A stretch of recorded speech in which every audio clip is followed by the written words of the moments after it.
Buenos días, estimadas y estimados estudiantes. ¿Cómo me escuchan? Sí, doctor. Bien, Buenos días, doctor. ¿Se le escucha? muy bien. Continuaremos con el tema de la anterior clase y hoy vamos a hablar sobre el control o la regulación nerviosa de la circulación. Estábamos hablando sobre las características de la inervación de los vasos sanguíneos.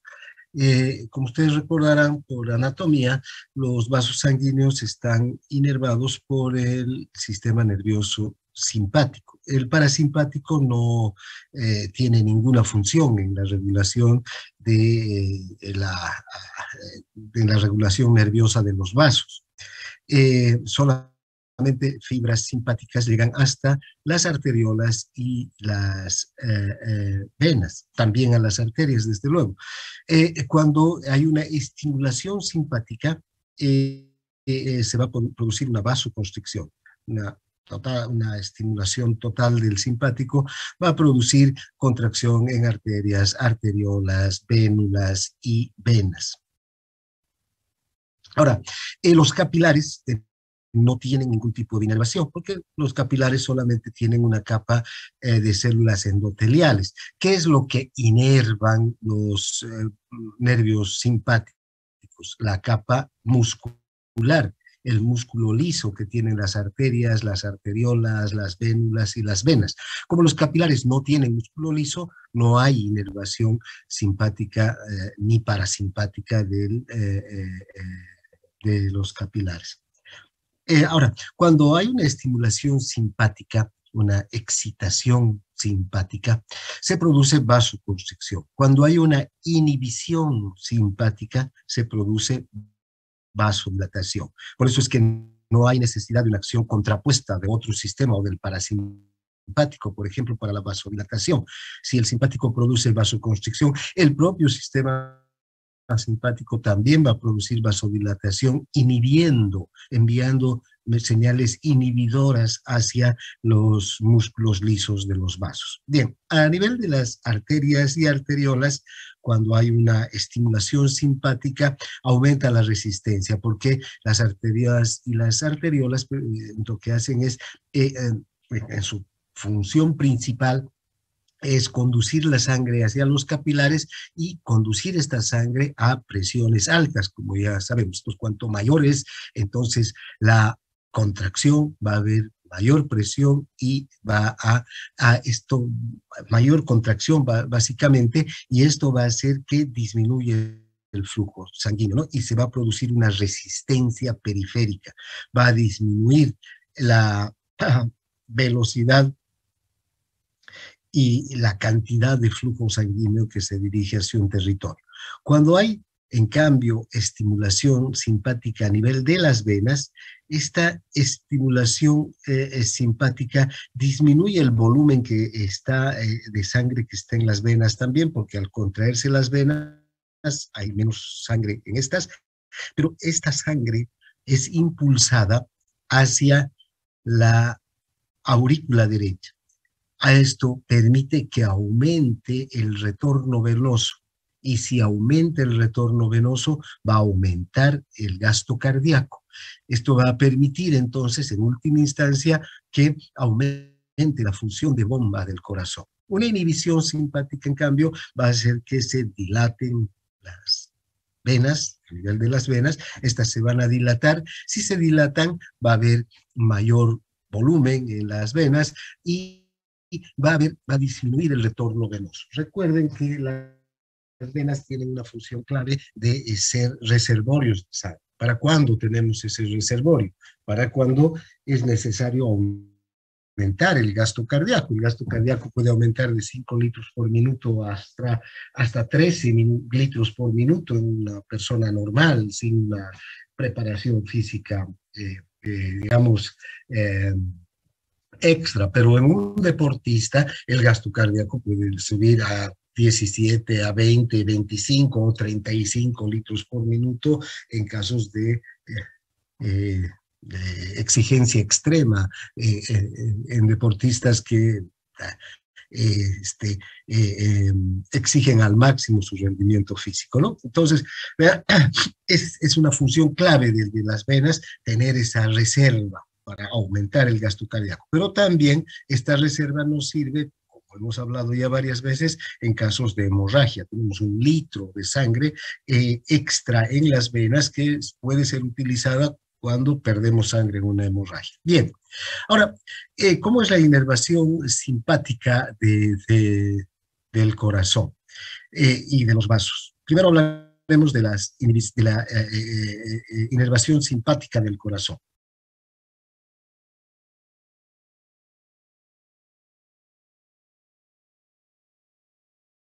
Como recordarán, las fibras simpáticas del corazón llegan a las aurículas y también a los ventrículos. En las aurículas estimulan al nódulo sinusal y al nódulo sinoauricular. Esto hace que aumente la frecuencia cardíaca. Una estimulación simpática a nivel de los receptores beta 1 adrenérgicos, produce un aumento en la conductividad del sodio, lo que hace que aumente la despolarización del nódulo sinusal, y con el aumento de la despolarización del nódulo sinusal se aumenta la frecuencia cardíaca. Por otro lado, también el simpático inerva el músculo liso, o el músculo cardíaco, perdón, el músculo cardíaco tanto de la aurícula como del ventrículo. También actúa sobre receptores beta 1, receptores adrenérgicos beta 1, con los que aumenta, en este caso aumenta el flujo de calcio desde el líquido extracelular. El calcio, al ingresar en el músculo, aumenta la fuerza de contracción del músculo cardíaco. Entonces, vean, una estimulación simpática del corazón, como ya hemos visto, tanto cuando hemos hablado de cardíaco como cuando hemos hablado de parasimpático, o perdón, de simpático y parasimpático. Una estimulación simpática potente del corazón aumenta la frecuencia cardíaca y aumenta la fuerza y el volumen cardíaco. Aumenta la fuerza de contracción y el volumen cardíaco. Bien. El parasimpático, en cambio, no tiene acción sobre los vasos. No hay fibras del parasimpático que lleguen hacia los vasos, pero sí tiene una acción importante a nivel del corazón, pero tampoco actúa a nivel de todo el corazón. Las fibras parasimpáticas apenas llegan, como ustedes pueden ver, el vago, por acá en esta línea punteada, llega hasta las aurículas y específicamente inerva los dos nódulos, el nódulo sinusal y el nódulo auriculoventricular. ¿Cuál es la acción del parasimpático en estos dos nódulos? Los inhibe. Lo que hace es aumentar la conductancia del potasio, se aumenta la salida de potasio del interior del nódulo y el nódulo sinusal queda inhibido, es decir, queda hiperpolarizado por esta causa, y esta inhibición va a conducir a un importante descenso de la frecuencia cardíaca y bradicardia cuando hay una estimulación parasimpática. Y hay también un descenso de la contractilidad cardíaca, pero no es por acción del parasimpático, no es una acción directa, sino es una acción indirecta debido a este descenso de la frecuencia cardíaca. Bien, ahora, el simpático tiene un sistema vasoconstrictor muy importante. Es el único que inerva los vasos y va a producir una estimulación simpática, la contracción de los vasos sanguíneos. En los vasos sanguíneos tenemos receptores alfa-1, receptores adrenérgicos alfa-1, que también, cuando tienen una estimulación simpática, aumentan el flujo de calcio hacia el interior de la fibra del músculo liso, tanto de arteriolas y venas y vénulas, ¿no? Entonces, el calcio en el músculo liso viene desde el líquido extracelular, entonces aumenta el flujo de calcio desde el líquido extracelular, y con el aumento del calcio al interior del músculo liso vascular, aumenta contracción. Entonces, hay un sistema vasoconstrictor potente a nivel de los vasos. También este sistema vasoconstrictor es potente a nivel de los vasos que están en los riñones, en el vaso, en los intestinos, en la piel, y tiene una menor capacidad de producir vasoconstricción en los músculos y el cerebro. Después vamos a analizar mejor estas características de vasoconstricción en los diferentes territorios. Cuando hay una estimulación simpática en especial, hay una vasoconstricción potente a nivel de las vísceras. Toda la sangre que está en las vísceras disminuye la cantidad de sangre que se dirige a las vísceras. Solamente llega la cantidad mínima necesaria para que las células de estos tejidos, del estómago, del intestino, del hígado, del vaso, de los riñones, para que las células de todos estos órganos reciban la cantidad mínima de sangre indispensable para que puedan cumplir sus funciones sin sufrir, desde luego. Pero toda la sangre que se evita que vaya hacia los vasos se distribuye hacia los músculos y el cerebro cuando hay una estimulación simpática. Entonces, por eso es muy potente a nivel de estas zonas del organismo y menos a nivel de los músculos y el cerebro. Bien. Ahora, el simpático es y el sistema nervioso autónomo en general, aunque lo llamamos sistema nervioso autónomo de la vida vegetativa, no es totalmente autónomo, ¿no? ¿Por qué? Porque de hecho es regulado por centros, organizaciones neuronales, centros neuronales que están a nivel del tronco del encéfalo, que están a nivel de el hipotálamo, y desde aquí parten impulsos nerviosos que van a regular la acción tanto del simpático como del parasimpático. Ven, para empezar, tenemos un centro vasomotor en el cerebro. Este centro vasomotor transmite impulsos parasimpáticos a través de los nervios vagos que se dirigen hacia el corazón. Estos impulsos parasimpáticos que van hacia el vago, ¿no? Tienen un efecto directamente de inhibición de la frecuencia cardíaca a nivel del nódulo sinusal. Cuando tiene que disminuir la frecuencia cardíaca por algún motivo, entonces desde este centro vasomotor se impulsan o se originan estímulos que parten hacia el corazón específicamente. Pero también este centro vasomotor transmite impulsos simpáticos a través de la médula espinal, ya no a través del vago, desde luego, sino a través de la médula espinal, de los nervios periféricos, de los nervios simpáticos, hacia las arterias, hacia las arteriolas, hacia las venas y también hacia el corazón, desde luego. Y vean, tenemos entonces en este centro vasomotor una zona vasoconstrictora que envía impulsos simpáticos hacia las arterias, arteriolas y venas para que se contraigan.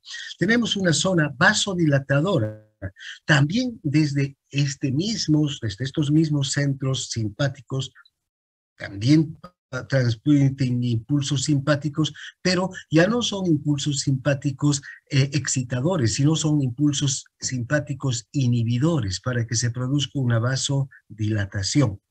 Y finalmente tenemos una zona sensitiva. ¿Ven? Si ustedes observan todo el centro vasomotor, está ubicado entre el bulbo raquídeo y la protuberancia anular. Ahora, este centro vasomotor, además, recibe impulsos desde zonas más altas del sistema nervioso, desde el hipotálamo e incluso desde la corteza cerebral, ¿no? Aunque no son eh, impulsos que van a controlar directamente al sistema o al centro vasomotor, son impulsos que los regulan, ¿no? En determinadas situaciones para que la circulación de la sangre sea adecuada y que pueda satisfacer las variadas y diversas necesidades del organismo, porque no siempre estamos en reposo, o no siempre estamos en actividad física, o no siempre estamos en actividad mental, o no siempre estamos en digestión. Entonces, vean, hay diversas situaciones, actividades del organismo que tienen que ser reguladas desde o que necesitan de una regulación circulatoria. Cada una de estas actividades va a necesitar de una regulación de la circulación, que vaya más o menos sangre a los diferentes órganos. Bien, ahora tenemos un tono vasoconstrictor simpático por el centro vasomotor, ¿no? La zona vasoconstrictora, entonces, esta zona que está aquí en la protuberancia, va a transmitir señales hacia las fibras nerviosas vasoconstrictoras simpáticas. ¿Para qué? Para producir descargas lentas continuas que tienen una velocidad entre medio y 2 impulsos por segundo. ¿Cuál es el objetivo de este tono vasoconstrictor? Ya el término tono nos indica que estos impulsos de descargas lentas y continuas mantienen un estado de contracción de los vasos. Los vasos normalmente tienen un estado de contracción, de ligera contracción. Ese estado de ligera contracción puede ser modificado por el simpático. Puede aumentar el estímulo simpático y contraerse más el vaso. O puede disminuir el impulso simpático, inhibirse el sistema simpático y dilatarse el vaso desde ese estado de tono vasoconstrictor. Entonces, al igual que el músculo esquelético y el músculo liso, recuerdan, tiene estos músculos un tonismo, tanto el músculo esquelético como el músculo liso. En este caso, el músculo liso de los vasos tiene un estado de tonismo. Este estado de tonismo es una contracción permanente, ¿no? Que se mantiene durante todo el tiempo. Si estamos en reposo, por ejemplo, no estamos haciendo nada, todos los vasos del organismo tienen un nivel de contracción que se mantiene durante todo el tiempo. Cambiamos de actividad y entonces algunos vasos pueden dilatarse y otros pueden contraerse porque hemos cambiado de actividad, pero desde ese nivel de tono vascular. Fíjense, si las arterias y las arteriolas mantienen una presión arterial de 100 milímetros de mercurio. Esta presión media, ustedes pueden ver la gráfica, la presión media se mantiene gracias a ese tono vascular, ¿no? Que está en todos los vasos. ¿Qué sucede durante una anestesia espinal? Cuando introducimos lidocaína en la médula espinal, estamos inhibiendo todas las señales que salen y que llegan a la médula espinal. Por eso se produce esta anestesia espinal. ¿Qué es lo que le sucede al paciente con anestesia espinal? Deja de sentir dolor. ¿Por qué? Porque los impulsos sensitivos y cualquier otra sensación, ¿no? No solamente dolor, todos los impulsos sensitivos que están llegando al asta posterior quedan bloqueados.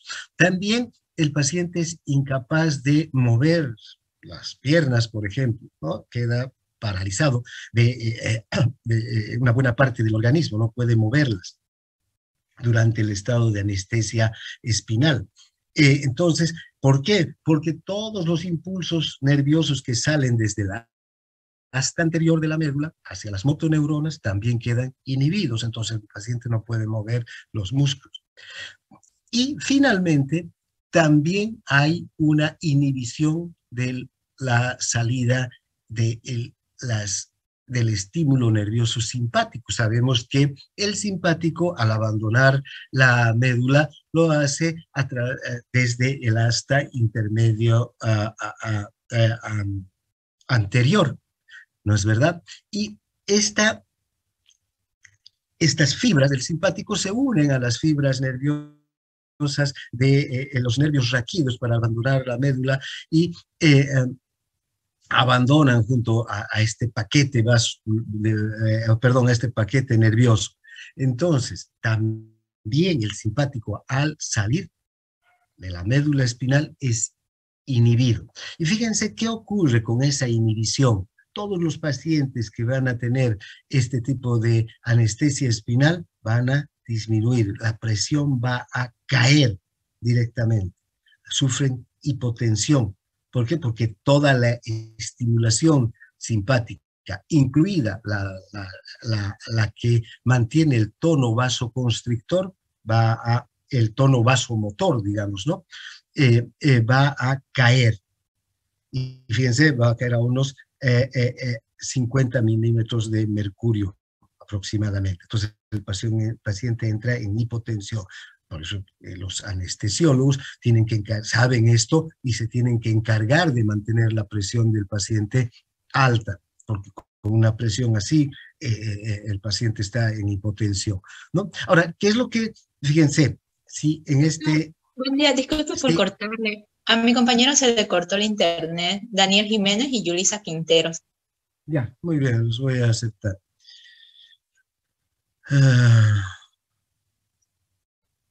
Daniel Jiménez, ya, creo que ya está.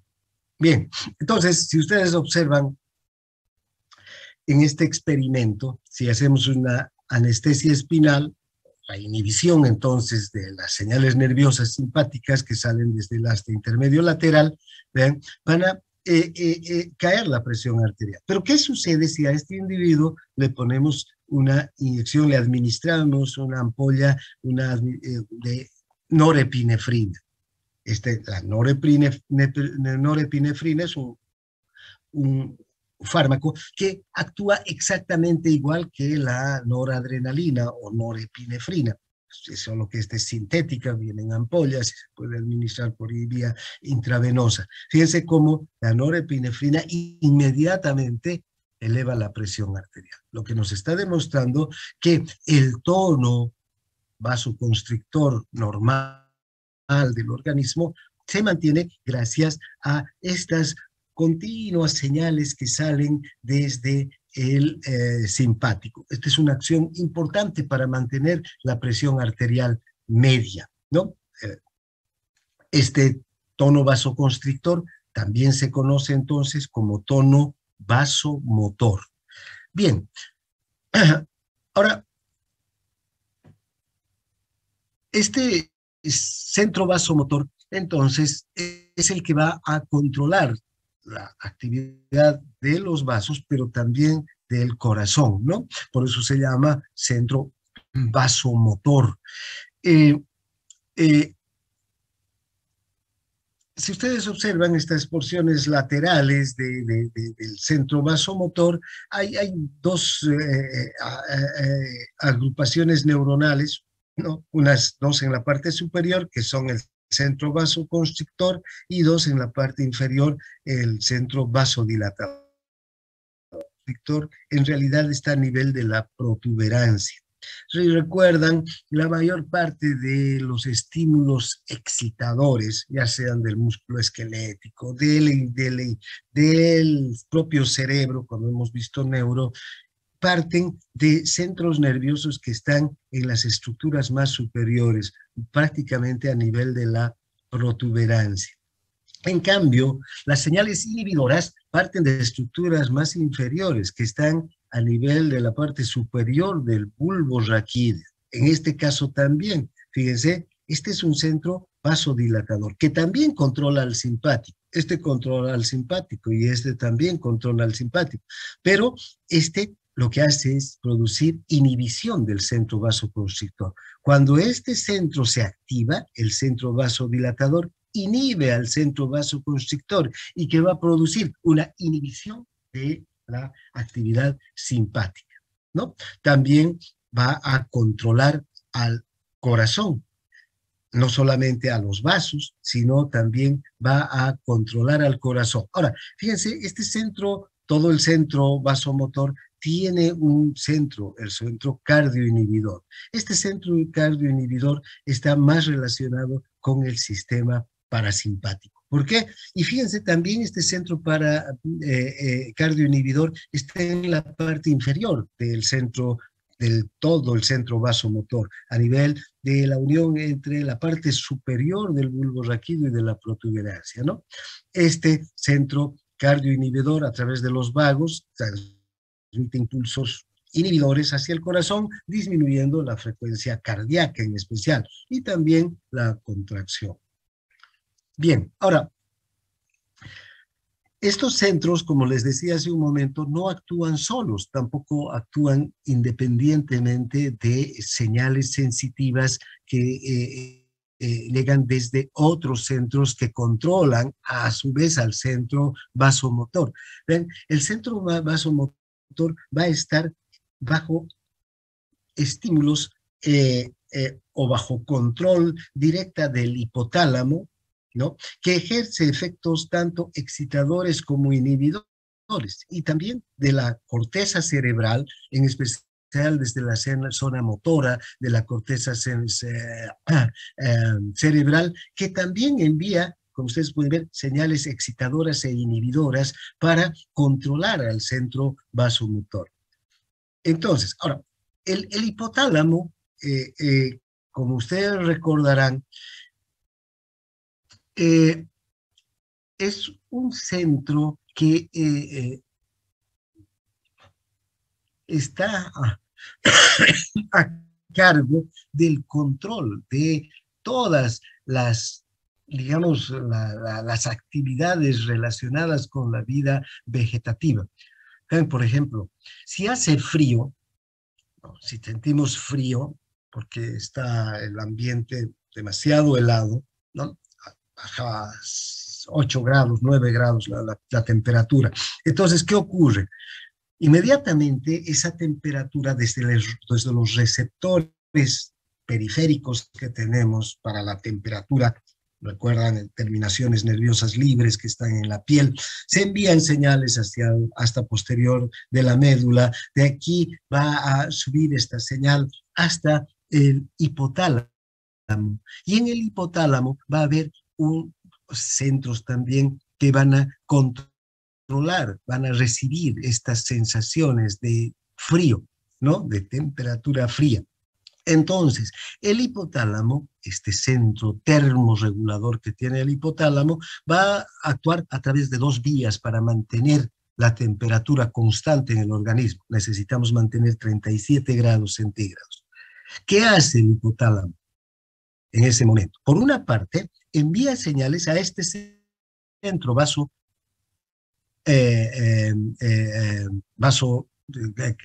cardiorregulador y vasoregulador, ¿no? El centro vasomotor. ¿Para qué? Para que se contraigan todas las arteriolas, las metaarteriolas de los vasos que están en la piel, para evitar que fugue el calor hacia el exterior y conservar el calor en el interior del organismo. Pero no solamente hace eso, sino que además activa toda una cantidad importante de hormonas que están directamente relacionadas con aumentar el metabolismo basal, con incrementar las reacciones bioquímicas, las reacciones metabólicas en el organismo, para que el organismo aumente su temperatura y regule la temperatura con el exterior, de tal suerte que siempre nuestro organismo tenga 37 grados centígrados, haga frío o haga calor. Si ocurre que hace calor, este centro va a producir una gran cantidad de también estímulos, el centro vasorregulador y cardioregulador del hipotálamo para, en este caso, enviar señales hacia el centro vasomotor para que se produzca vasodilatación. Y entonces la vasodilatación en las arteriolas de la piel va a producir que haya un aumento del flujo sanguíneo, haya sudoración, haya pérdida de calor y a través de del sistema hormonal disminuir al máximo el metabolismo en el organismo, disminuir la liberación de hormonas metabólicas. Fíjense cómo estos centros del hipotálamo, que son el hipotálamo, por eso es la central de mando de la actividad vegetativa del organismo, el hipotálamo está recibiendo señales de todas partes del organismo. Y desde ahí, desde los centros que tiene, envía también a su vez señales a otros centros nerviosos para regular las funciones. Entonces, el hipotálamo va a regular las funciones del centro cardio o circulatorio o del centro vasomotor, enviando señales de excitación o de inhibición. Pero también el área motora, desde la corteza cerebral. Recuerdan, desde aquí nacen los impulsos nerviosos para poner en actividad los movimientos musculares, ¿no? Entonces, cada vez que nosotros realizamos una actividad muscular, no solamente el estímulo parte hacia los músculos para que estos músculos se muevan, sino también parte de ese estímulo que se origina en el área motora se dirige hacia el sistema límbico y también hacia el área cardiocirculatoria para que desde aquí vayan impulsos nerviosos para aumentar el flujo sanguíneo hacia los músculos, si va hacia ciertos grupos musculares, si voy a correr hacia mis piernas, si voy a, qué sé yo, mover los brazos para activar, no sé, hacer ejercicio solo con los brazos, entonces aumentar el flujo sanguíneo hacia los brazos. Entonces, vean como ustedes pueden ver, mecanismos complejos, no es solo un mecanismo el que va a permitir que se regule el flujo sanguíneo hacia los diferentes órganos. No es solo el centro vasomotor, no es solo el simpático o el parasimpático, sino que interviene en el hipotálamo y también la corteza cerebral, que puede inhibir o excitar, ¿no?, a los vasos para producir aumento o disminución del flujo sanguíneo. Bien, ahora, el simpático, como sabemos, actúa directamente a través de un neurotransmisor, que es la noradrenalina. La noradrenalina se segrega en las terminaciones postganglionares de todo el sistema simpático, excepto de estos que van a los vasos sanguíneos de la piel, de los músculos piloerectores y de las glándulas sudoríparas, ¿no? Pero la noradrenalina actúa directamente sobre receptores alfa-adrenérgicos del músculo liso, provocando vasoconstricción. De todo el resto del organismo, todos los vasos, excepto los vasos de la piel, van a ser activados, o sea, van a ser contraídos gracias a la acción de la noradrenalina. La noradrenalina, a través del sistema de la fosfolipasa, se va a producir vasoconstricción. Pero no solamente actúa esta noradrenalina que se segrega a nivel de las neuronas postganglionares del simpático, sino también que la médula suprarrenal tiene una relación directa con el sistema vasoconstrictor simpático, porque la médula suprarrenal, como ustedes recordarán, segrega tanto noradrenalina como adrenalina. Y esta adrenalina y noradrenalina segregada por la médula suprarrenal no va directamente a los receptores alfa o beta adrenérgicos, sino que es vertida en la sangre circulante.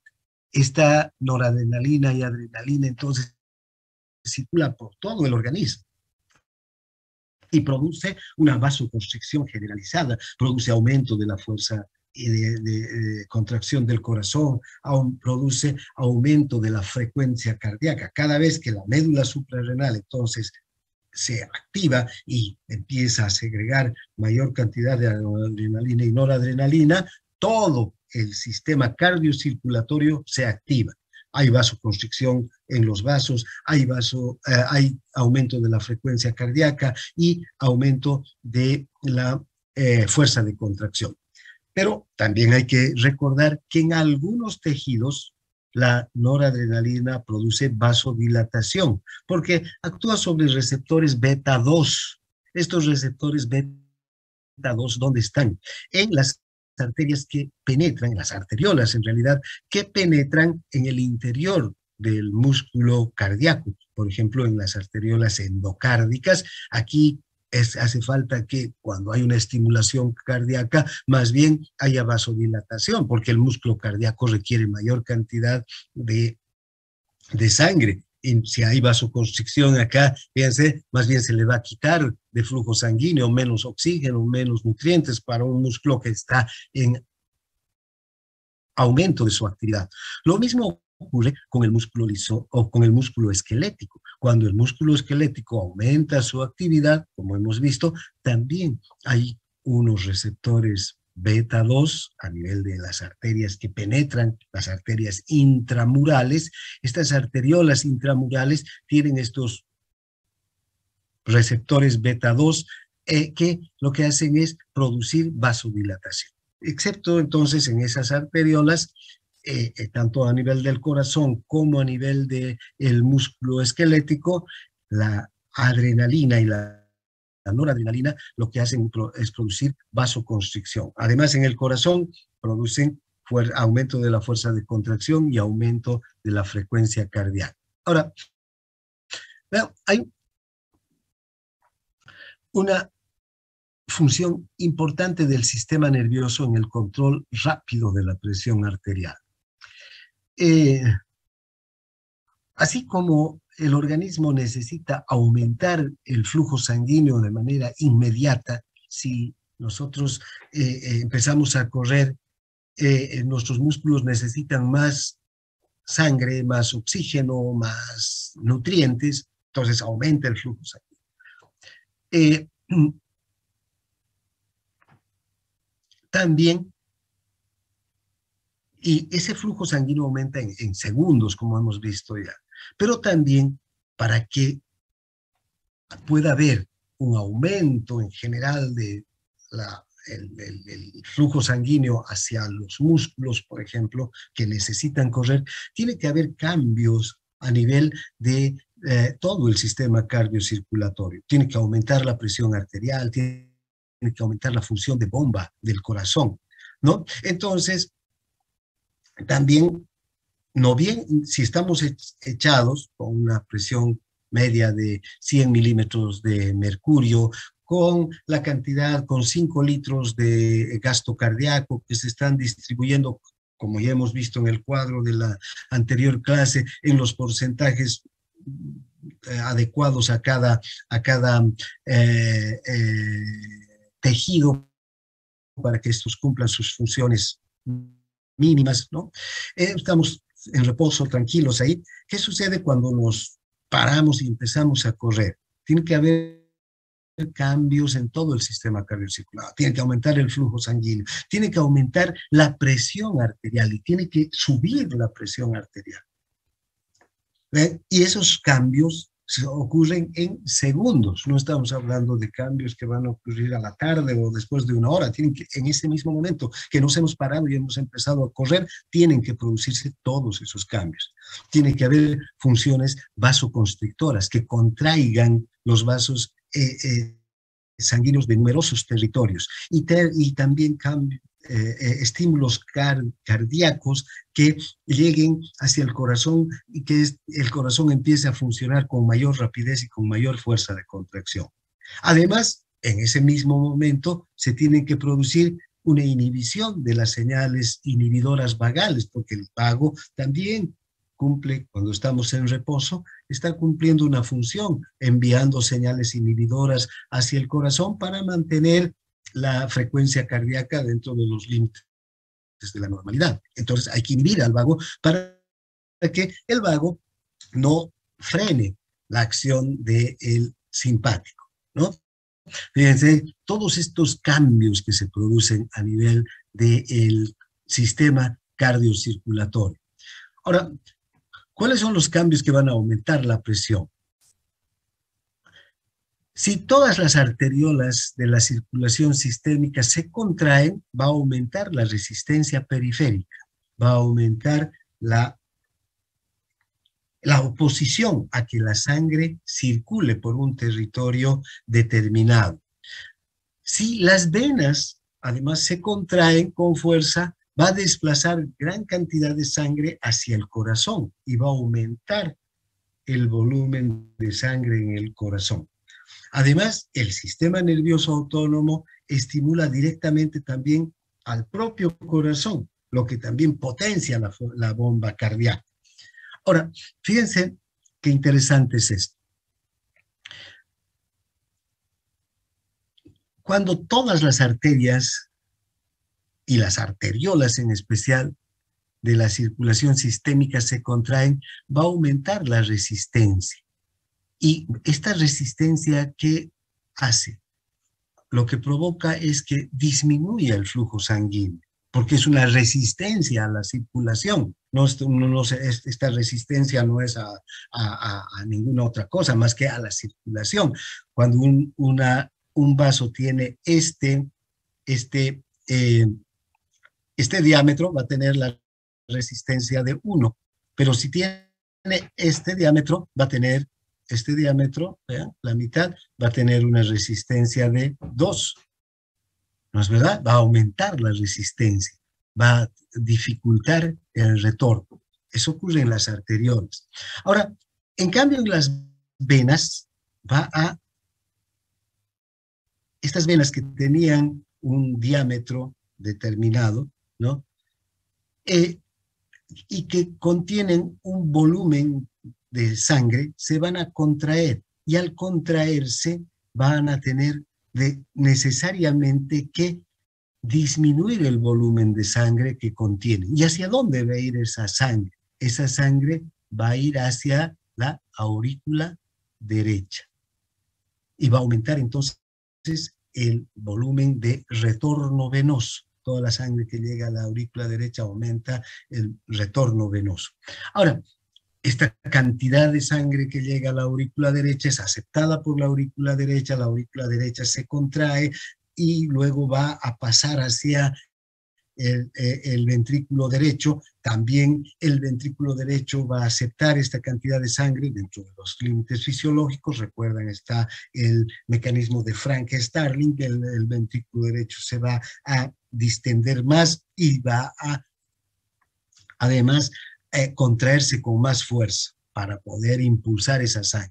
Eso es el mecanismo intrínseco del corazón. Pero aquí el simpático juega un papel clave, porque aumenta la frecuencia cardíaca y aumenta la fuerza de contracción. Entonces, contribuye a aumentar en mayor medida todavía la respuesta del corazón al aumento del retorno venoso. Entonces, le permite al corazón poder bombear toda la sangre que está llegando desde las venas hacia las arterias. Bien, esta respuesta que acabamos de ver es inmediata casi. Prácticamente en segundos el sistema simpático se activa. ¿Verdad? La estimulación del simpático puede aumentar hasta 2 veces de lo normal la presión arterial en un tiempo de 5 a 10 segundos. Esto hace que inmediatamente reaccionemos a un estímulo. No sé si recuerdan cuando hablamos del sistema autónomo y del sistema simpático y parasimpático, había un sube y baja, ¿no? en el que en la parte baja del sub y baja hay un individuo durmiendo y en la otra figura ya el sub y baja está en la parte alta, pero el individuo despierto, asustado, porque hay una serpiente. Fíjense, eso es lo que nos ocurre. Estamos durmiendo felices, echados en nuestra, no sé, en el suelo, en la cama, en una hamaca, y aparece una serpiente. No nos quedamos tranquilos contemplándola como si fuera un pajarito, un ruiseñor. Nos ponemos en tensión, tratamos de escapar, de defendernos, porque sabemos que es una amenaza con a nuestra vida. Y fíjense, es una respuesta inmediata. Y para eso, para responder a ese estímulo, tiene que estar todo este mecanismo de aumento de la presión arterial del sistema simpático. Por otro lado, una vez que si entramos en reposo, puede haber una inhibición también de la presión arterial media a la mitad, pero esta inhibición de la presión no es tan rápida como la activación. La activación es casi inmediata, ¿vean? En 5 a 10 segundos puede duplicarse la presión arterial. En cambio, la inhibición puede bajar a la mitad en 10 a 40 segundos, mucho más lentamente que cuando nos activamos, cuando nos ponemos en estrés, ¿no? Bien, borraremos. Ahora, ¿qué ocurre durante el ejercicio? En el ejercicio puede aumentar en un 30 a un 40% la presión arterial. Esto es normal, que de una presión media de 100 milímetros de mercurio aumente hasta 130 milímetros de mercurio. No estamos hablando de una situación patológica. Cuando aumenta la presión en reposo, ahí estamos hablando de una hipertensión, que ya es una patología. Estos aumentos de la presión arterial durante el ejercicio, durante el estrés, son normales, tienen que además aumentarse porque de esta manera los músculos, el cerebro, el corazón van a recibir una cantidad de flujo sanguíneo mayor del que se reciben en reposo. Ahora, una cosa importante que tenemos que recordar es que estos cambios aumentan la presión arterial cuando entramos en actividad, para que ciertos grupos de músculos y el cerebro y el corazón reciban mayor cantidad de sangre. Ahora, dice, cuando todas las arterias de la circulación se contraen, aumenta la resistencia. Esto pareciera contradictorio, ¿no? Si se aumentan las resistencias, se contraen. Y los músculos, el cerebro, el corazón que necesitan más sangre también van a estar contraídos. Esto no sucede en la realidad. Estos cambios se van a dar no en los tejidos que han aumentado su actividad metabólica, porque recuerdan ahora la clase de unas 2 o 3 clases anteriores, cuando hemos hablado del control local del flujo sanguíneo. Aquí en los músculos, el cerebro, el corazón, cuando empiezan a producir, aumentan su actividad metabólica, son independientes de estos cambios, el flujo sanguíneo hacia esos órganos, son independientes de la presión arterial. ¿Por qué? Porque estos órganos están produciendo adenosina, están produciendo dióxido de carbono, están produciendo iones hidrógeno, están produciendo iones potasio, sustancias vasodilatadoras, ¿recuerdan? Entonces ahí se produce una vasodilatación local, dominan estas sustancias vasodilatadoras, si quieren. Además también la otra teoría nos dice que con que baje el oxígeno, la saturación de oxígeno en un territorio determinado es suficiente para que aumente el diámetro de los vasos y se produzca vasodilatación. Entonces, fíjense, en los tejidos que aumentan su actividad, por ejemplo, durante el ejercicio, durante el estrés, ¿Qué tejidos aumentan la actividad? Los músculos, el corazón, el cerebro, todo el sistema nervioso para estar atento. Entonces, durante este momento, ahí se producen estas sustancias vasodilatadoras, ahí se produce la disminución de la saturación de oxígeno, todos estos elementos que contribuyen a que haya vasodilatación. Entonces, hacia estos órganos se encamina una gran cantidad de sangre. En cambio, hay una vasoconstricción en todos los restos de los órganos. Volvamos a una diapositiva anterior, entonces. ¿Dónde está? Aquí. Ven, dice, el efecto de vasoconstrictor simpático es especialmente potente en los riñones, el vaso, intestinos, piel. Estos órganos, durante el estrés, durante el ejercicio, no necesitan recibir mayor cantidad de sangre que la mínima necesaria para que cumplan con sus funciones metabólicas y no sufran daño. Entonces aquí va una mínima cantidad de sangre. Todo el resto de la sangre se encamina hacia los músculos, hacia el cerebro, hacia el corazón. Y en estos también, vean, el tono vasoconstrictor simpático es menos potente a nivel de los músculos y el cerebro y el corazón. Y de hecho, a nivel de estos órganos están dominando los aspectos metabólicos, porque han aumentado el metabolismo, ¿no? Bien, entonces, por eso es que hay que tomar en cuenta que cuando se aumenta, cuando el organismo requiere aumentar la presión, ¿no? Durante el ejercicio, ¿no? Aquí, durante el ejercicio, va a aumentar el flujo sanguíneo hacia los músculos, hacia el cerebro y hacia el corazón. Esto por la vasodilatación local, porque cada tejido controla su flujo sanguíneo. Recuerden, ese es un principio de la circulación que ya lo hemos venido viendo desde hace tiempo. Y eso es independiente de la presión arterial. Luego, esto entonces, esta vasodilatación se produce por el aumento de sustancias vasodilatadoras, ¿no?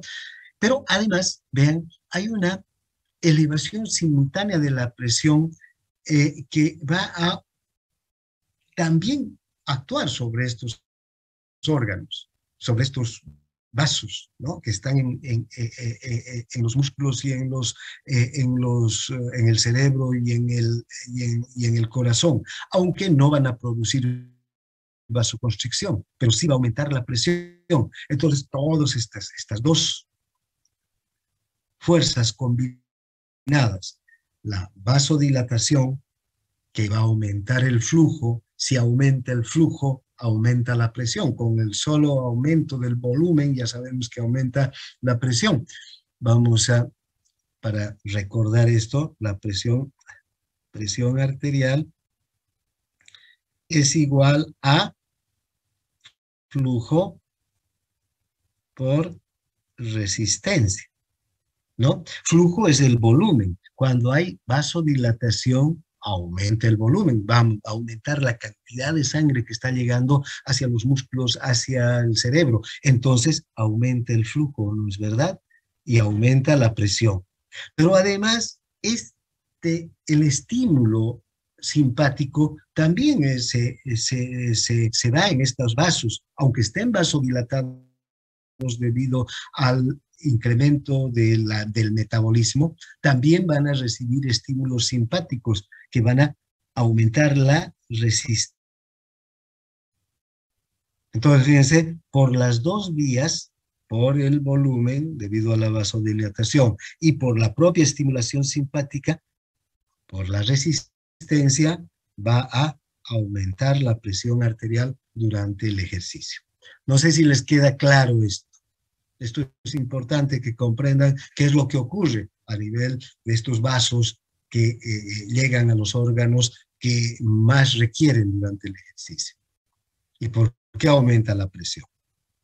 Y es normal que aumente, y tiene que aumentar. Si no aumenta, los órganos no reciben la suficiente cantidad de sangre. Además, vean, en las venas tiene que haber un aumento de la presión. ¿Para qué? Para que aumente el gasto cardíaco. Después vamos a analizar más en detalle.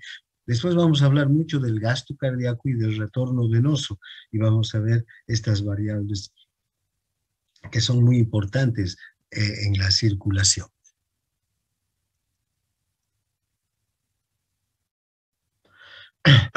Bien, ahora, otros tipos de estrés también producen el incremento de la presión. Fíjense, cuando estamos sometidos a una emoción intensa, no sé, una emoción psicológica puede ser, ¿no? El miedo, por ejemplo, hace que la presión puede aumentar al doble de lo normal en segundos. ¿Para qué aumenta la presión arterial hasta el doble de lo normal cuando tenemos miedo? Cuando tenemos miedo es porque hay un estímulo que nosotros consideramos como peligroso, que pone en riesgo nuestra integridad, nuestra vida, ¿no? Que puede producirnos daño. Entonces, todo nuestro organismo reacciona ante ese estímulo. A eso se conoce como reacción de alarma, ¿no? Y aumenta la presión arterial para que se aporte sangre de manera inmediata a cualquiera o a todos los músculos que requiera nuestro organismo para poder responder a ese estímulo que nos ha hecho entrar en alarma. Una respuesta a ese estímulo puede ser huir, escapar del lugar del estímulo que nos produce miedo, u otro puede ser enfrentar finalmente al estímulo que nos produce miedo. Pero vean, nuestro organismo tiene que estar directamente preparado para poder dar una respuesta al estímulo, ya sea huir o enfrentar al estímulo. Ahora,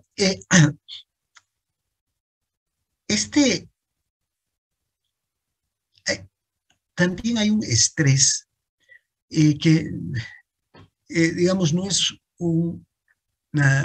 producido por una situación concreta, ¿sí? O sí, concreta también, pero no es una situación momentánea, no es que estamos caminando por la calle y vemos que alguien nos quiere asaltar y entonces entramos en estrés y aumenta nuestra presión para escapar o defendernos, gritar, pedir auxilio, no sé, sino que son estrés producidos generalmente por el trabajo, por situaciones emocionales, por situaciones de responsabilidades, ¿no? Y hay personas que tienen también por el tipo de personalidad o que tienen, suelen vivir con un estrés permanente. Fíjense, esta presión, este tipo de estrés, ¿ya? Puede llevar a un aumento de la presión arterial sostenido en el tiempo y a una hipertensión arterial, y a una patología, porque este aumento de la presión que estamos estudiando en este momento es frente a respuestas a estímulos, ya sea que tengo que correr, competir, dar examen, subir gradas, bajar gradas, qué sé yo, vean, defenderme, escapar, jugar un partido de fútbol o de básquet, o correr una competencia, bailar, no sé, lo que ustedes quieran, una actividad concreta es el estímulo. Entonces, descargamos el flujo sanguíneo hacia los músculos que requieren para esa actividad, ¿no? Entonces no hay problema. Pero durante estos estrés que el individuo está tenso, está en un estado de alarma durante días, semanas, meses, la presión tiende a subir y a convertirse en una patología, ¿no? Entonces, ¿por qué? Porque estas personas no descargan el flujo sanguíneo, esta preparación del sistema nervioso, perdón, más bien esta preparación del sistema cardiovascular no lo utilizan para nada, siguen ahí tensos, contraídos, preocupados, ¿no? Y la frecuencia cardíaca aumenta, la fuerza de contracción aumenta, aumenta el volumen, el gasto cardíaco, y aumenta a su vez la vasoconstricción. Entonces, y no hay una salida al problema. A este tipo de personas que tienen estrés, por ejemplo, causado por este tipo de estímulos, se les recomienda que puedan hacer ejercicio, que vayan al gimnasio, que salgan a trotar, que de alguna manera puedan utilizar o descargar, ¿no? Este estrés, este estímulo acumulado en una actividad física, ¿no? Donde se redistribuya la circulación. Bien, ahora, ¿cuáles son los mecanismos reflejos que permiten mantener la presión arterial normal? Ahora, hay varios mecanismos que nos permiten mantener la presión arterial de manera normal. Estos mecanismos son reflejos, son inconscientes, nosotros no los controlamos, nuestro sistema nervioso no los controla, están controlados por el hipotálamo, por el sistema nervioso autónomo, sobre el que no tenemos voluntad, ¿no? No es como el sistema nervioso central, que decimos que quiero mover mi mano de aquí a allá, o quiero caminar, o quiero saltar, puedo hacerlo si tengo las condiciones, ¿verdad? En cambio, estos otros los controla el sistema nervioso autónomo. Nosotros no tenemos cómo controlar al autónomo.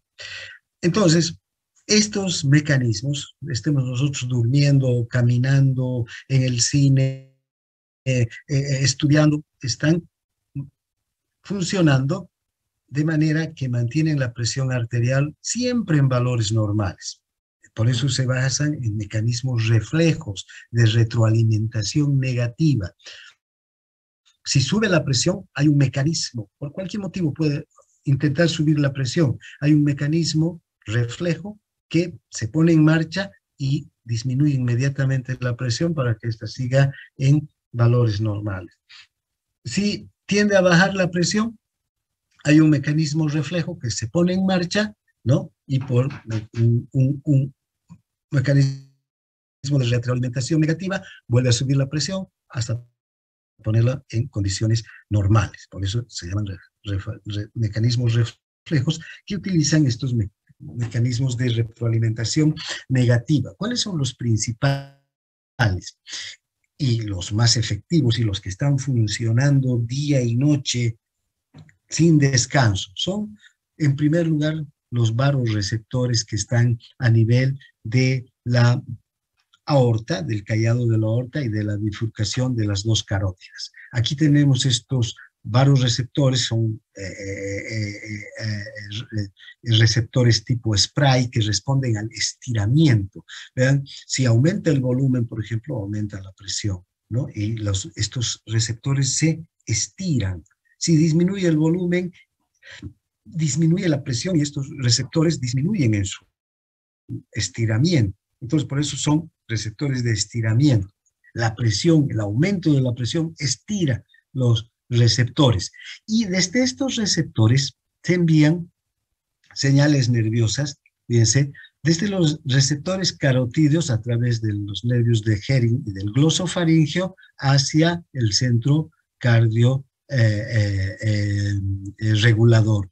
Y desde la aorta, a través del vago, también hacia el centro cardiorregulador. Y desde ahí vuelven señales que van a regular la presión arterial. Pueden subir o bajar la presión arterial. Pueden volver señales, de hecho vuelven señales a través del simpático. Si tiene que subir la presión arterial, señales vasoconstrictoras vendrán para subir la presión arterial.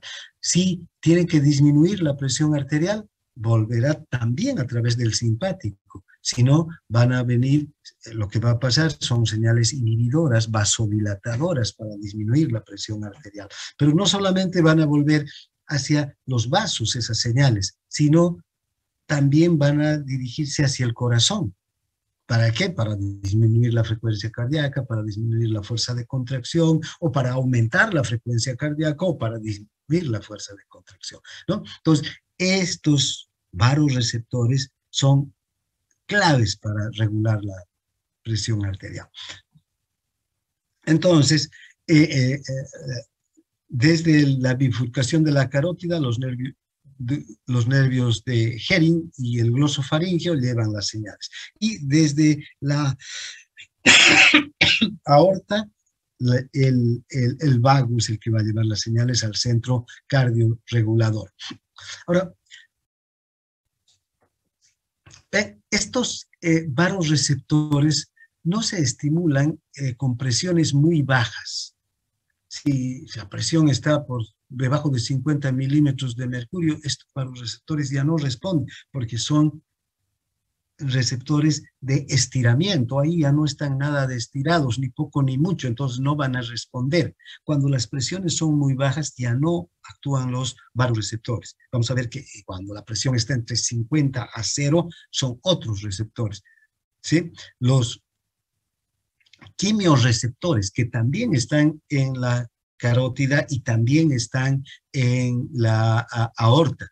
¿Por qué son los quimiorreceptores? Porque en este punto la concentración de oxígeno ha disminuido tanto que son esos quimiorreceptores los que se empiezan a activar.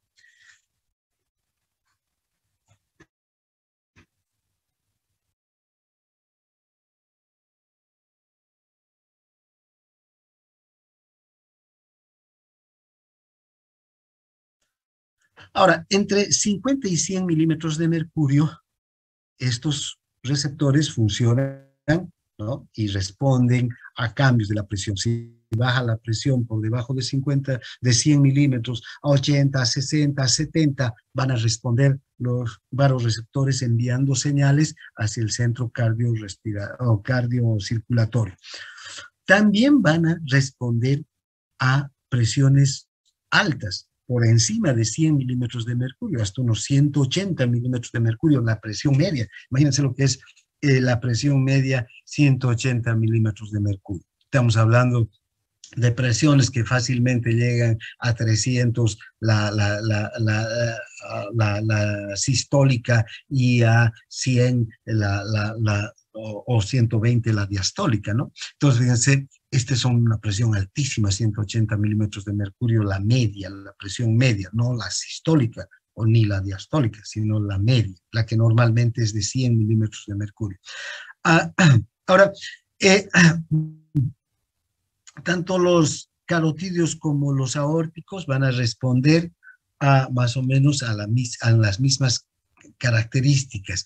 Y tal vez los aórticos van a responder incluso a presiones un poco mayores de los 180 milímetros de mercurio. ¿Qué características tienen estos varoreceptores? Actúan con gran rapidez. En segundos ya la señal está en el centro cardiocirculatorio y está retornando hacia los vasos el impulso nervioso que vaya a dilatar o a contraer el vaso, ¿no?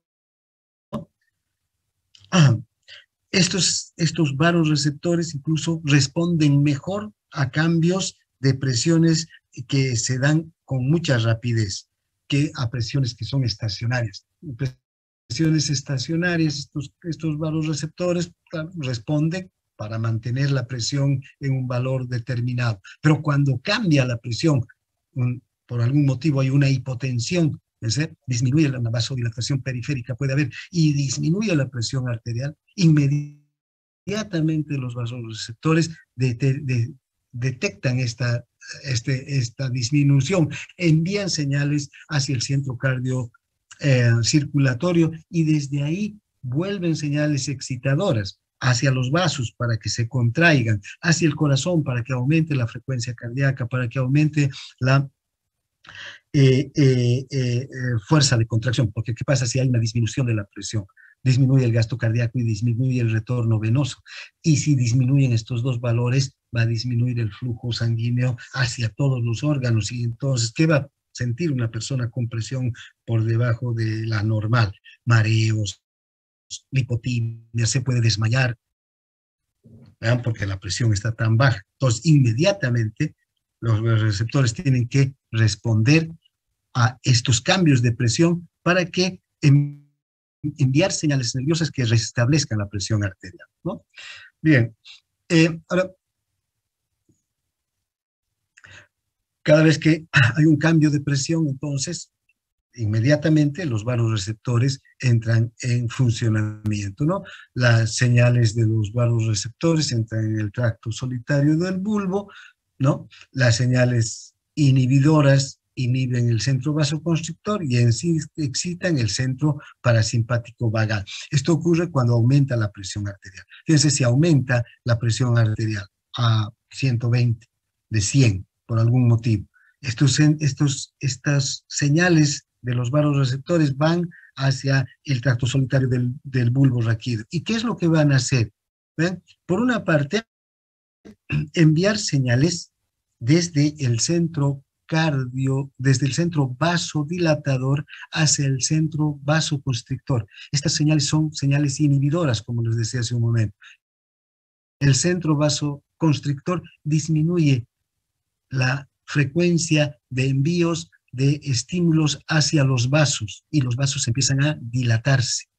Y además excitan el centro parasimpático vagal, que envía señales hacia el nódulo sinusal y el nódulo auriculoventricular. ¿Para qué? Para que disminuya la frecuencia cardíaca. Entonces, ¿cuál va a ser el efecto neto de la acción de estos vasoreceptores cuando aumenta la presión arterial? Vasodilatación de venas y arteriolas, descenso de la frecuencia cardíaca y de la fuerza de contracción.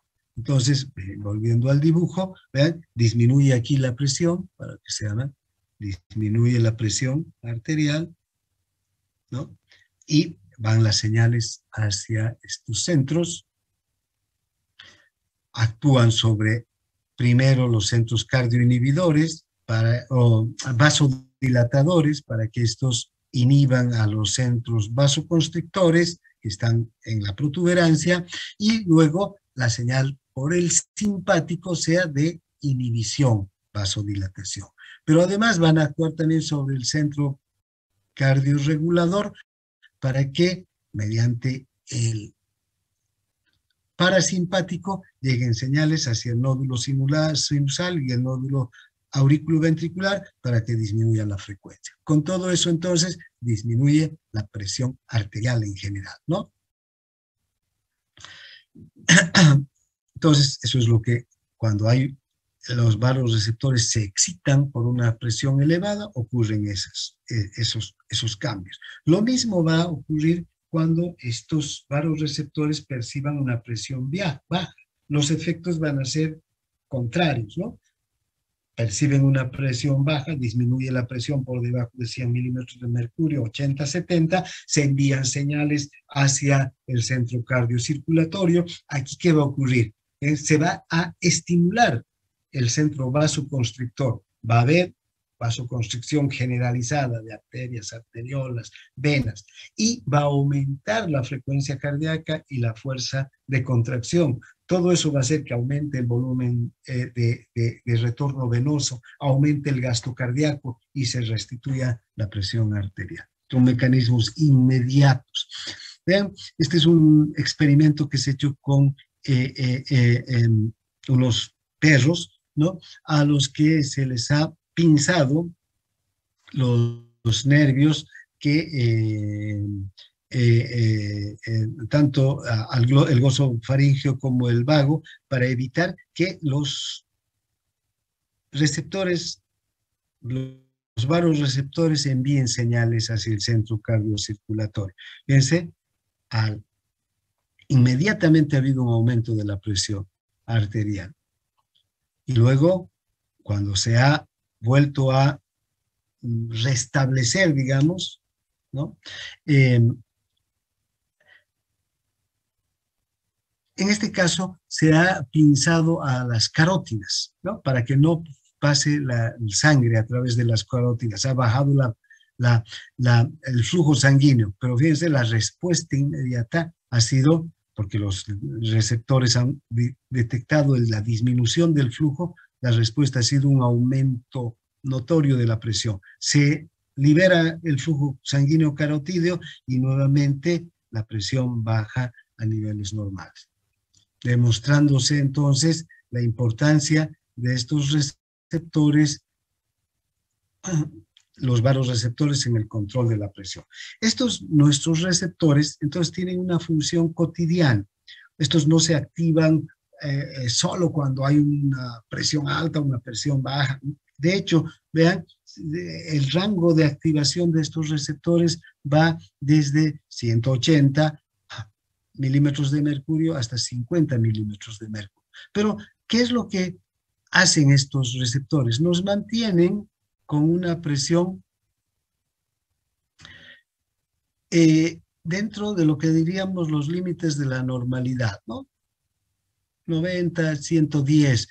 Las actividades del día nos obligan a que sube y baje la presión arterial, ¿no? Pero esta presión arterial no tiene cambios bruscos ni tan intensos, ¿no? Entonces, ¿qué les digo? Estamos tranquilos, no hay mayor problema, reposando, ustedes reciben un mensaje en el teléfono y les dicen que han publicado las notas de una materia que es importante para ustedes. En ese momento entran en estrés y sube la presión. Pero estos vasoreceptores perciben y ese instante la vuelven a mantener en valores normales con estos mecanismos de retroalimentación. ¿Vean? O salen y tienen un problema o tienen que cruzar una calle, se asustan por algo, también, ¿vean? Va a subir la presión, pero inmediatamente los receptores se activan y por los mecanismos de retroalimentación mantienen la presión dentro de valores normales. ¿Qué sucede si denervamos, si cortamos a los vasoreceptores en este caso?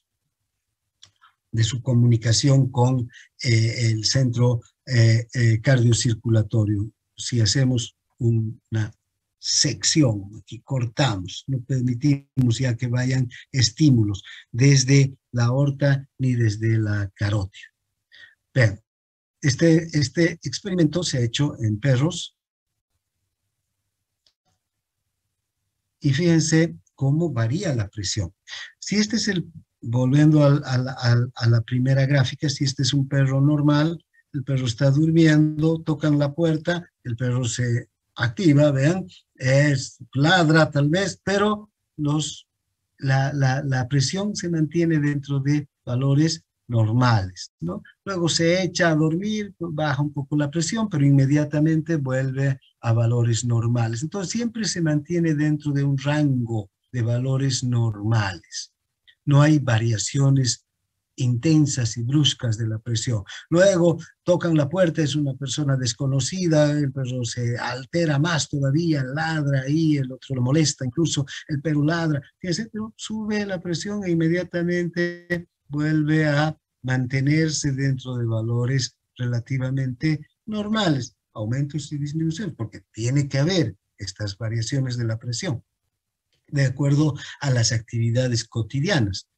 Ahora vean aquí abajo, si está denervado, si están cortados los vasoreceptores, no se comunican con el centro cardio. Fíjense cómo el perro está durmiendo y la presión puede bajar hasta 30 milímetros de mercurio. Tocan en la puerta y puede subir hasta cerca de 180. Luego bajar otra vez hasta 20 milímetros de mercurio porque se echa el perro y se tranquiliza. Y luego viene alguien y toca la puerta y le molesta, puede subir la presión hasta 200 milímetros, porque no hay este mecanismo amortiguador, regulador, que en segundos pone a la presión mediante mecanismo de retroalimentación negativa en sus valores normales, ¿no? Aquí podemos ver también el mismo ejemplo, pero en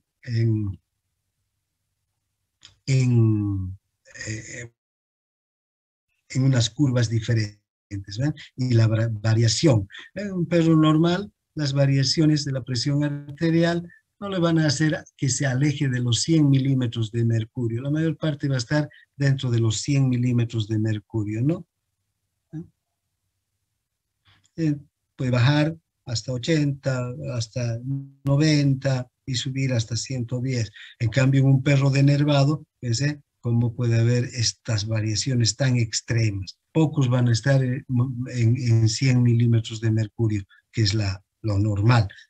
¿Ven? Más bien van a haber ocurrencia de situaciones que van a poner a la presión en límites realmente lejanos, ¿no? De los 100 milímetros, menos de 50, más de 180, cerca de 200 milímetros de mercurio. Entonces, los varoreceptores tienen esa función. Ahora, los quimiorreceptores, que también están en las carótidas y en la aorta, tienen otra función. Estos perciben la ausencia de oxígeno, el exceso de dióxido de carbono, el exceso de iones hidrógeno. Entonces, cuando ocurre este incremento primero de incremento de dióxido de carbono y de iones hidrógeno y este descenso de oxígeno, cuando la presión está tan baja que realmente el gasto cardíaco ha caído a 2, 3 litros por minuto, entonces está circulando la sangre en poca cantidad y entonces empieza a desaparecer el dióxido de carbono de la sangre arterial, empieza a aumentar la concentración de hidrógeno y de carbono. Entonces, estos mismos varoreceptores, no, estos quimiorreceptores que también están en los cuerpos carotídeos y en los aórticos, en el mismo lugar, van a detectar estos cambios. Estos ya son quimiorreceptores, porque detectan cambios químicos de la sangre y envían por los mismos nervios, por el nervio de Hering y luego el glosofaringio y luego los nervios vagos, hacia el centro vasomotor.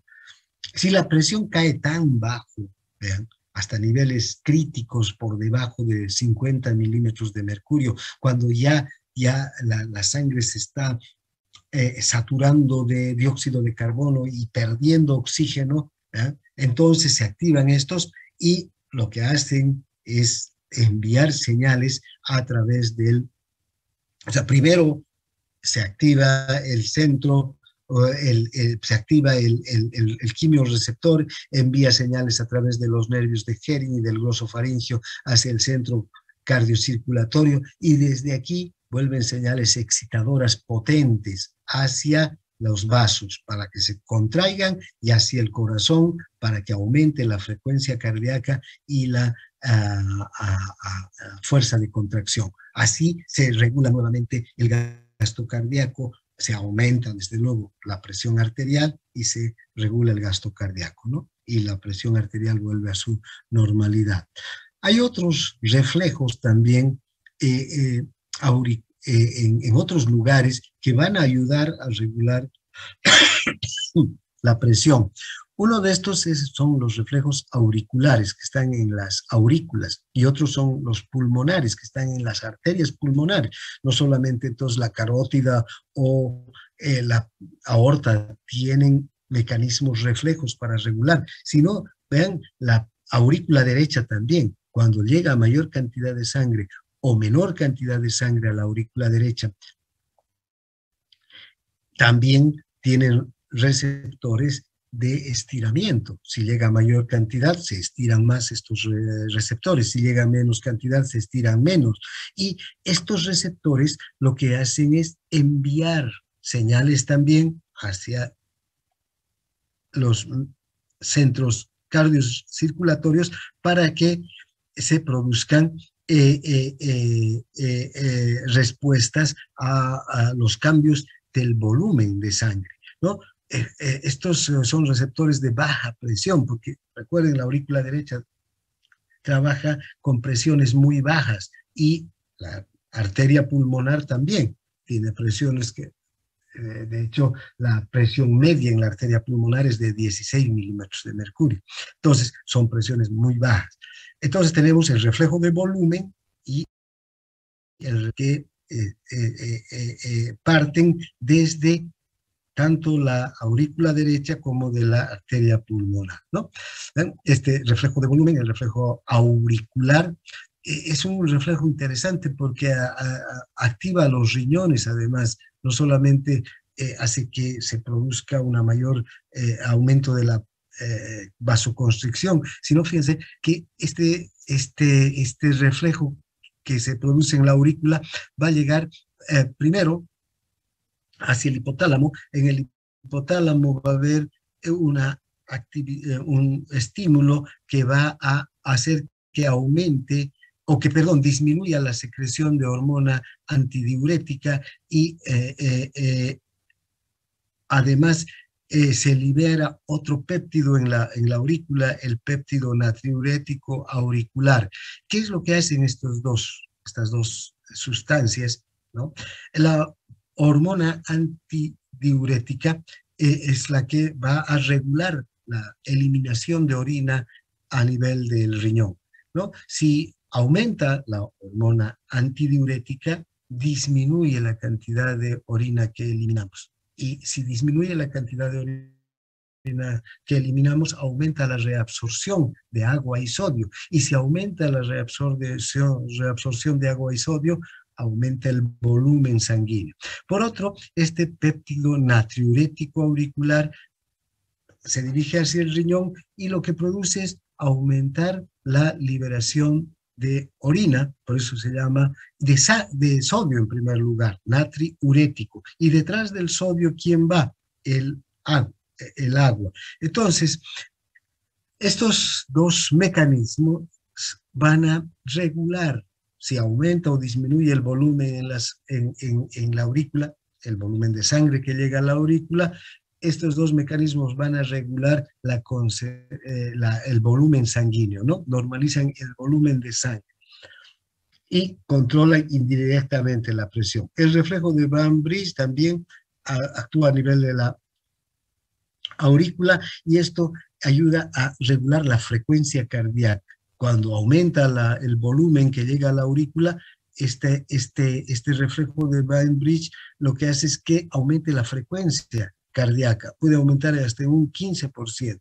Entonces, son reflejos que se suman a todos los otros mecanismos que ayudan al control más fino, ¿vean?, de la presión arterial a través del volumen. Finalmente, hay esta respuesta isquémica del sistema nervioso central. ¿Qué sucede cuando hay una disminución de la presión arterial que puede producir ya la muerte de un individuo? Y no reaccionan, ya no hay respuesta de los vasoreceptores ni de los quimiorreceptores. Entonces, cuando hay una isquemia a nivel de el sistema nervioso, cuando ya el sistema nervioso, el cerebro, se ven privados de oxígeno, hay una respuesta simpática tan potente que ya es la última trinchera de lucha del organismo que puede elevar la presión hasta 250 milímetros de mercurio con tal de restituir las funciones cardiocirculatorias. Bien, aquí vamos a terminar. No sé si hay alguna pregunta. De lo contrario, gracias por su atención. Nos vemos mañana. Gracias, doctor. Hasta mañana. Hasta mañana. Gracias.